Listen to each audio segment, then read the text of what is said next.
Hoxe traemos a Ferida Berta no 36, a reedición dunha das obras mestras da nosa literatura contemporánea. Falamos de Con pólvora e magnolias, de Xosé Luís Méndez Ferrín, publicada por primeira vez hai 50 anos e que ve de novo a luz grazas a Alvarellos. Falamos xa co editor, con Enrique Alvarellos. Que tal? Moi boas. Hola, que tal? Boas. Bueno, estamos falando dunha edición facsímil absolutamente fiel ao libro original e que a convierte case nunha peza de coleccionista, case, non?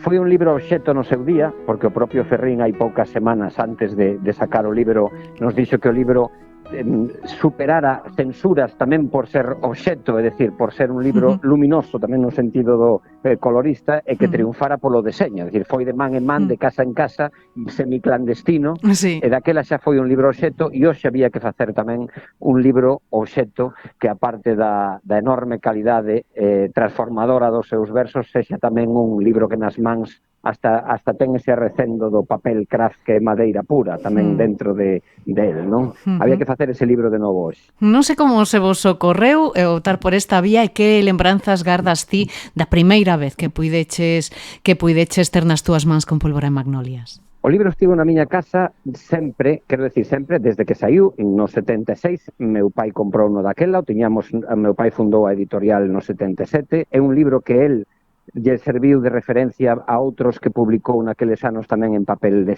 estraza, papel mouro, non? Entón é un libro que sempre vin nas dúas edicións primeiras, porque tiven as dúas na biblioteca da nosa casa e da nosa editorial despois, non? Entón sempre foi un libro que chamou primeiro a atención por ese amarelo oscuro da portada, ese diseño cadrado, é dicir, non se facían esas cousas naquela época, non? Nos anos 70. E despois o enigmático dos seus versos para un rapaz de 10-12 anos que non entendía nada daquela, e que despois fun entendendo, non? Sí. Entón sempre foi un referente visual na estantería, nese estante que estaba ese libro presente. Cando hai un ano vin lendo o estudo que se fixo sobre a poesía de Anxo Angueira, a poesía de Méndez Ferrín que fixo Anxo Angueira, que publicou en Xerais en ano 24, vin que no 76, en novembro, eran os 50 anos, chameino inmediatamente, dixen, oye, agora que se cumplen os 50, este libro que teño eu aquí e que sei que vai a ser homenaxeado, gustaríame facer unha edición facsimilar. Nos que somos editora tamén destes tipo de libros obxecto, en moitos casos, non? De libros que nas mans se deixan querer, non? Entón, abordamos enseguida, el nos apoiou, a Universidade de Vigo tamén, coa Fundación Rosalía de Castro e a Fundación Curros Enríquez, que as dúas son, Méndez Ferrín é patrono delas, e ele está encantado, porque gustoulle moito o resultado, e a nós tamén pasamos un traballo de artesanía complexo, porque, por exemplo, para que nos este escoitando, o libro original traía as lapelas pegadas, como non veñen ningún libro hoxe, que as lapelas están soltas, non? Sí. Pegadas a primeira e a última páxina do libro. Bueno, pois o que quixemos, evidentemente, para facer unha rigorosa edición facsímile, facer o libro coas lapelas pegadas, e houve que pegaras un a un os 750 exemplares que fixemos desta edición. É dicir, estamos ante unha obra de artesanía, case, non? Sí, é recuperar un pouco tamén ese espírito, e tamén loitamos un pouco contra os tempos uniformizadores do digital, facendo libros que siga a xente querendo telos en físico, non? A parte da experiencia lectora como tal, tamén que teñan a experiencia do obxecto diante, un obxecto único. E o libro, a Moncha, a muller de Ferrín, me decía outro día na Fundación Rosalía de Castro, que sentiron como unha especie de extrañamiento, un escalofrío cando viron diante, porque dixeron, estamos como recibindo de novo a unha edición primeira daquele libro, e isto é o que máis nos pode gustar a nós os que o elaboramos. Lóxico, estamos falando dun poemario que marcou un antes e un despois, non só pola súa forza estética e literaria, tamén polo contexto político e cultural no que apareceu, non? Porque no seu momento foi, Enrique, case un acto de resistencia en imprimir este traballo que ademais levaba a asignatura dun autor perseguido polo franquismo. Sí, evidentemente, era un libro clandestino nos tempos clandestinos, é dicir, a xente moza de hoxe que non pense, xa sei que non o pensa moita, que ao morrer Franco no 75 xa viñeron as liberdades a España. Por exemplo, meu pai no 78 estuveron a piques de secuestrar un libro que se chamaba Almanaque de la Inquisición, que era un facsímil onde decía todas as torturas que aplicaba a Igrexa no século XVI, XVII, XVIII, hasta que a Inquisición foi... É dicir, ese libro estivo a pique de ser secuestrado 3 anos despois da morte de Franco. Entón, editar naqueles meses, naqueles anos 76, creo que era Arias Navarro ainda presidente de goberno, é dicir, era franquismo, pois era moi difícil, e o libro non pasou. Claro, non pasaba a censura, foi unha autoedición que xa como ten estudado moi ben Anxo Angueira, que se financiou o propio autor, e que ten un acerto no título espectacular, e esa é outra das cousas polas que hoxe xa é un clásico, non? Ese Pólvora e Magnolias, esa épica e lírica, é dicir, esa mistura de vida e morte que fai, que tamén o explica Anxo Angueira, é tamén outra das probas de que un libro xa que ten que estar na historia da literatura galega como un dos referentes, dos 4 ou 5 grandes poemarios da nosa historia. Claro, máis aló da súa significación, porque coincide co 50 aniversario, non? Pero por que é relevante volver a imprimir e volver a reler con Pólvora e Magnolias agora, neste momento?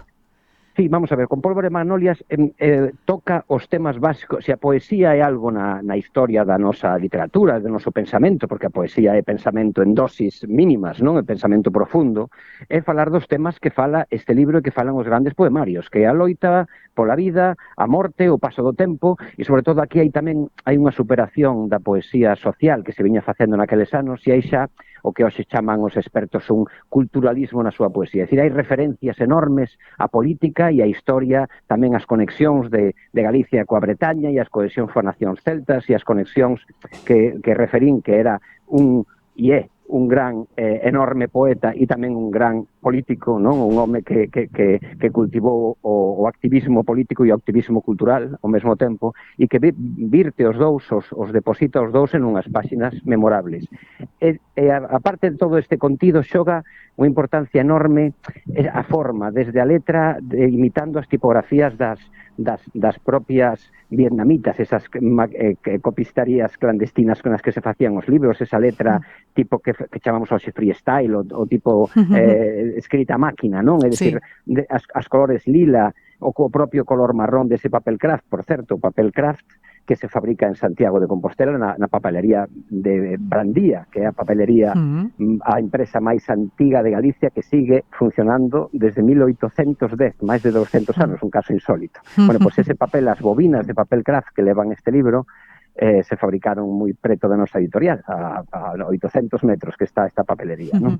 Entón, bueno, todos son curiosidades de contido e de continente que fan a obra como un obxecto único para trascender, e agora que sei que en novembro se vai a celebrar un congreso internacional, un simposio internacional alrededor dela, pois, bueno, será un momento que os expertos debatirán co libro na man toda a circunstancia da súa produción no seu momento, da súa escrita, e a trascendencia que sigue a ter hoxe e a vixencia que sigue a ter hoxe.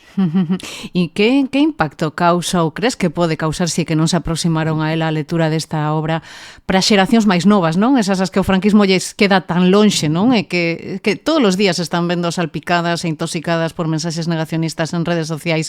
Por que deben ler con Pólvora e Magnolias? Sí, claro, estás falando con un editor que ten un catálogo de 300 e pico títulos, sí, nos que 40 ou 50 son singulares como este, non? É dicir, que queren decir algo máis que o propio contido en sí, pola súa historia, pola peripecia editorial de cada un. E vemos nas feiras, agora estou, por certo, camiño da Feira do Libro de Madrid, onde imos estar ali 15 días, como se achegan aos nosos postos cando imos ao Culturgal ou a Feira da Coruña ou a Selic, xente nova acabando a carreira de 20 anos, de 20 a 30, poñamos, non? As xeracións que están empezando a vida laboral ou que están culminando a profesional, a académica. Bueno, todas miran con un interese desde o descoñecemento e, sobre todo, preguntan moitísimo. E de que vai este libro, por exemplo, non? Ante un libro, ante os 6 poemas galegos de Lorca, ante algún facsímil de Rosalía de Castro, ante de 4 a 4 de Manuel Antonio, ou obras de Valle Inclán que rescatamos tamén tal cal as publicou el en vida, non? E primeiro preguntan, é dicir, chamalles atención o obxecto, o continente, o visual, a parte visual. E a partir de aí se achegan abertos totalmente, de par en par, a descubrir algo. E iso é por onde temos os que facemos de mediadores culturais, os editores, librerías e autores e autoras tamén, intentar enganchar ese interés que pode aparecer como algo que non é frívolo, simplemente que é pola estética, que entran aí pola estética e lles chama a atención, e despois intentar seducilos polo contido. Pero eu creo nas novas xeracións totalmente, a pesar de que agora hai, bueno, presuntas involucións en as xeracións máis novas das que estou falando, posadolescentes e demais, contra eses pensamentos que a veces parece que escoran cara a ultradereita. Eu creo que na xeracións, e moitos estamos en contacto con eles, porque fan prácticas tamén con nós na editorial, que hai unha apertura enorme ao descoñecido, e hai que saber, nós, os que temos como 57 anos que teño eu, e os que somos de outra xeración, temos que ser capaces de seducilos e de abrirlles esas novas fronteiras, non? Que son as de todos as clásicos de sempre. Por iso é tan importante tamén facer memoria desde a literatura. Por certo, Enrique, hai algún outro proxecto á vista relacionado coa memoria neste 2026 en que se cumpre o 90 aniversario do golpe, aí en Alvarellos? Sí, pois acabamos de estes días, e de feito ímolo presentar na Feira de Madrid, acabamos de publicar os diarios completos de Sira Alonso, dos que falamos aquí tamén, dos que falastes aí, das que fixemos unha reedición, é dicir, a Nosa Terra no ano 2000 publicou por vez primeira uns diarios que foran escritos 60 anos antes pola escritora coruñesa Sira Alonso, que foi a muller do pintor Francisco Miguel. Sira deixara varios manuscritos deses diarios, como moita xente coñecerá, e publicaronse unha boa parte deles traducidos ao galego, porque ela os escribira en castelán no ano 2000, que nos reeditamos no 25. Pois agora, no 26, acaba de sair este mes, un libro titulado El mar tenía un amargo sabor a lágrimas, que son as memorias completas de Sira, grazas a un investigador que desde México, Conrado Arranz, localizou máis de 200 páxinas rigurosamente inéditas da primeiros anos da súa vida, de como coñeceu a Francisco Miguel, dos seus anos en Madrid e en París, nos anos 20 e en México. Bueno, é dicir, un libro impresionante que nos volve a certificar a enorme calidad literaria e como escritora de Sira Alonso, e que é un pouco a noso aposta para este meses de verán, e acabamos de publicar tamén un gran clásico da nosa poesía, que é Cunetas de Luis Pimentel. Efectivamente. Os poemas que escribiu no ano 47 en castelán, máis outros dispersos tamén de denuncia da represión